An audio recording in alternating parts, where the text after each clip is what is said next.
ஒரு பிளான்ல தான் கைஸ். ஸோ ஏதாச்சும் இருக்கா ஷாப்ஸ், வேற ஏதாச்சும் ஃபியூல் பங்கை எங்கேயாச்சும் படுத்துக்கலாம் அப்படின்னு சொல்லிட்டு ஒரு 2 hours படுத்துட்டா போதும், அப்புறமேட்டிக்கா மேபி கிளம்பி போயிடலாம்.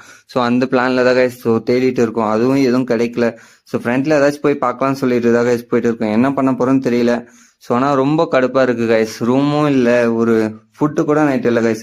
ஓகேன்னு சொல்லிட்டு நம்ம ஒரு இடத்துல வந்துட்டோம். ஸோ இங்கே தான் கைஸ் ஒரு கடை மாதிரி இருக்கு. ஸோ இங்கே நம்ம பசங்களா படுத்துட்டானுங்க. ஸோ நம்மளோட யூனிகான் வித் நம்ம பைக்ஸ்லாம் வந்து இங்கே தான் இருக்கு. ஓகே பார்த்துக்கலாம். ஒரு 2 hours ரெஸ்ட் எடுத்துட்டு நம்ம ஏர்லி மார்னிங் ஒரு 4 o'clock கிளம்பிடலாம் அப்படின்னு சொல்லிட்டு ரெஸ்ட் எடுத்துட்டோம் கைஸ். ஸோ இதோட நெக்ஸ்ட் எபிசோட்ல உங்களுக்கு வந்து நெக்ஸ்ட்ல வரும் கைஸ். ஓகேங்களா? ஸோ இதோட நம்ம மணாலி டு லே போனது, ஸோ அங்கே என்னென்னலாம் நடந்துச்சுன்னு நெக்ஸ்ட் வரும். ஸோ கண்டிப்பா நம்ம மறக்காம சப்ஸ்கிரைப் பண்ணி பெல் ஐக்கான் ஆல்ல போட்டுங்க. நெக்ஸ்ட் ஒரு பார்ட்ல கண்டிப்பா பார்க்கலாம் கைஸ். ஓகேங்களா? இதோட இந்த வீடியோ எண்ட் பண்ணிக்கிறேன். Thank you guys. Love you. Take care.